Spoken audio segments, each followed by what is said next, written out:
बजाइए तो, बजाइए जोर से ताली। ना हुआ। अरे अपने बच्चों के शिक्षा व्यवस्था के लिए आप इतना ताली भी नहीं बजा रहे हो यार, जोर से बजाइए ताली। इस सदन ने इसको अप्रूव कर दिया ना, शराबबंदी जाएगा, नई शिक्षा व्यवस्था आएगी। दूसरा रास्ता ये 15 बरस से ये शिक्षा व्यवस्था से क्या होगा? 0 से 15 साल से कम उम्र के आपके जितने बच्चे हैं वो इतना बढ़िया पढ़ लेगा कि उसको बिहार की व्यवस्था पर वो बोझ नहीं बनेगा। हम लोग सरकारी विद्यालय में पढ़े हैं, लेकिन हमको नाली गली नहीं चाहिए, हमको अनाज सरकार से मुफ्त में नहीं चाहिए, क्योंकि हम अपने पैर पर काबिल हो गए। तो पहला लक्ष्य है कि 15 साल से कम उम्र के बच्चों के लिए इतनी अच्छी शिक्षा व्यवस्था बना दी जाए कि आने वाली पीढ़ी में कोई बच्चा बिहार की व्यवस्था पर बोझ न बने। लेकिन जो 15 साल से ज्यादा हो गया, अब तो कैसे पढ़ेगा? वापस नहीं पढ़ सकता है। तो उसके लिए जन सुराज का दूसरा सूत्र है, 15 साल से 50 साल के उम्र तक के लोगों को जो फिर से वापस जाकर पढ़ाई नहीं कर सकता है, उसके लिए जन सुराज का मंत्र है, हर हाथ में उसको सरकारी नौकरी मिले या ना मिले। हम कह रहे हैं कि साल भर में पलायन रोक देंगे, लोग कह रहा है कैसे रोक देगा? अभी इसी सभा में बताते हैं कैसे रोक देंगे। जन सुराज का मंत्र है, सरकारी नौकरी मिले या ना मिले, 10 से 12 हजार रुपया का रोजी रोजगार सबको मिलना चाहिए। और ये मिलेगा कैसे? ये मिलेगा पूंजी के ताकत से। ये पूंजी आएगा कहां से? हम उनसे कह रहे हैं, हमको विशेष राज्य का दर्जा नहीं चाहिए, हम लोग भिखारी नहीं हैं, हम आपको बताते हैं रास्ता। हमको नहीं चाहिए दिल्ली की मेहरबानी, बिहार के लोगों में, आपके बाजुओं में, हम लोग के दिमाग में सरस्वती की इतनी कृपा है कि हम लोग अपना रास्ता खुद बनाएंगे। वो लोग हमको क्या देगा? बिहार से हम लोग उनकी मदद करेंगे। रास्ता आपको बताते हैं। पिछले साल बिहार में हमने बिहार की जनता ने बिहार के बैंकों में पैसा जमा किया, 4,61,000 करोड़ रुपया। हमने मिलकर कितना पैसा जमा किया? 4,61,000 करोड़। और बैंकों ने हमको ऋण कितना दिया, लोन कितना दिया? 1,61,000 करोड़। बाकी 3 लाख करोड़ रुपया कहां गया? ये कोई चर्चा नहीं कर रहा। हम आपको बताते हैं कहां गया। बैंकों ने ये पैसा, आपका हमारा गरीब बिहार का पैसा यहां से उठाकर गुजरात में, तमिलनाडु में, कर्नाटक में, आंध्र प्रदेश में भेज दिया। रिजर्व बैंक का आंकड़ा है, वो कहता है कि बिहार में अगर 100 रुपया लोग जमा करते हैं बैंक में, तो बैंक वाला 40 रुपया वापस लोन देता है। और गुजरात में अगर गुजराती 100 रुपया बैंक में जमा करता है, तो उसको 90 रुपया वापस लोन मिलता है। तो अगर बिहार में बैंकों में जो पैसा हम लोग जमा कर रहे हैं, लोन के तौर पर 70% पैसा भी अगर वापस मिलने लगे, जो देश का विधान है, बैंकों को 70% पैसा वापस देना ही देना है, ताकि आप मोटरसाइकिल खरीद सकें, घर बना सकें, बिजनेस कर सकें, खेती कर सकें। लेकिन बिहार में बैंक दे रहा है 40 पैसा। तो इसलिए ये तय किया गया कि बैंकों को ये मजबूर करेंगे कि तुम बिहार का पैसा ले जाकर गुजरात और तमिलनाडु में नहीं दे सकते हो। इसका फायदा क्या होगा?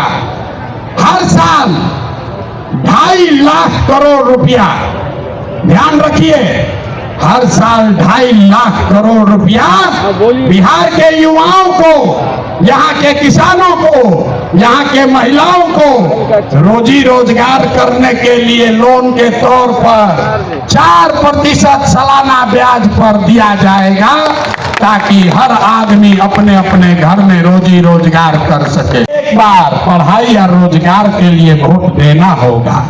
अगर अपने बच्चों का विकास चाहिए तो अपने बच्चों के लिए वोट देना पड़ेगा। अब एक अंतिम सवाल, सब लोग जरा सोच के बताइए, और कुछ हो या ना हो, आपको अपने बच्चों की चिंता है या नहीं है? उठाइए हाथ और दिखाइए, है कि नहीं है? सब लोग हाथ उठाकर बताइए भैया, है कि नहीं है? तो बच्चों का भविष्य कैसे सुधरेगा? दुनिया में जितने विद्वान हैं उन्होंने बताया कि बच्चों का भविष्य सुधारने के लिए गरीबी से निकलने का 3 ही गो रास्ता है: पढ़ाई, जमीन और पूंजी। 3 ही रास्ता है गरीबी से निकलने का। अगर आप पढ़ लिख जाएगा, आपका बच्चा पढ़ लिख कर नौकरी रोजगार कर लेगा तो उसकी गरीबी खत्म हो सकती है। अगर आप पढ़े लिखे नहीं हैं, आपके पास जमीन हो तो खेती किसानी करके भी आपका बच्चे का जीवन सुधर सकता है। और अगर दोनों नहीं है तो पैसा पूंजी अगर हो, कोई आपको कर्ज भी दे दे तो कोई ना कोई छोटा मोटा रोजी रोजगार दुकान व्यापार करके भी आप अपना जीवन सुधार सकते हैं। बिहार में ध्यान से देखिएगा तो यहाँ पर ज्यादातर लोगों के पास ये तीनों में तीनों चीज नहीं है। यहाँ रहने वाले जितने गरीब लोग हैं उनके बच्चों के पास पढ़ने का कोई सुविधा ही नहीं है। गरीब का बच्चा जा रहा है पढ़ने, वहां पढ़ता नहीं है, खिचड़ी खाया और घरे चला आया। कॉलेज में खिचड़ी नहीं बट रहा है लेकिन वहां से डिग्री बट रही है। बिहार के शिक्षा व्यवस्था का हाल ये है, स्कूल से खिचड़ी और कॉलेज से डिग्री बट रहा है, पढ़ाई दोनों में कहीं नहीं हो रहा है। तो अगर पढ़ाई चाहिए क्योंकि यही रास्ता है गरीबी से निकलने के लिए, तो बिहार में सबसे ज्यादा पैसा शिक्षा पर खर्च होना चाहिए। इसलिए जन सुराज कह रहा है कि जब हमारी व्यवस्था बनेगी तो 1 घंटा के अंदर शराबबंदी को उठाकर फेंक देंगे। 1 घंटा के अंदर शराबबंदी को उठाकर फेंक देंगे। अब लड़का को बुझाया नहीं कि भैया शराबबंदी और पढ़ाई का क्या लेना देना है, हम बताते हैं क्या लेना देना है। अगर बिहार में विश्व स्तरीय विश्व देश का सबसे अच्छा शिक्षा व्यवस्था बनाना है तो 5 लाख करोड़ रुपया चाहिए।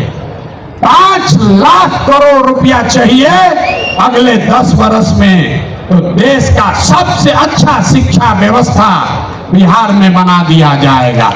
और ये 5 लाख करोड़ रुपया आएगा कैसे? ताली मत बजाइए, समझिए। जो शराबबंदी हटाएंगे तो ये तय किया कि शराब से आने वाला टैक्स का पैसा वो बजट में नहीं जाएगा, नेताजी के सुरक्षा के लिए नहीं खर्चा होगा, सड़क बिजली पानी के लिए नहीं होगा। जितना शराबबंदी के टैक्स का पैसा होगा अगले 20 वर्ष बिहार में सिर्फ और सिर्फ नई शिक्षा व्यवस्था बनाने के लिए खर्च किया जाएगा। अब समझ में आया काहे हटाना चाहते हैं? हर वर्ष 20,000 करोड़ रुपया शराबबंदी के चलते नुकसान हो रहा है, तो 20 वर्ष के पैसे को, शराब के टैक्स को अगर आप नई शिक्षा के व्यवस्था के लिए खर्चा करें तो 4 लाख 5 लाख करोड़ रुपया बिहार के बच्चों के मुस्तकबिल को बदलने के लिए उपलब्ध हो जाएगा। तो अब आपकी सभा में पूछ रहे हैं, बताइए ये योजना लागू होना चाहिए कि नहीं लागू होना चाहिए?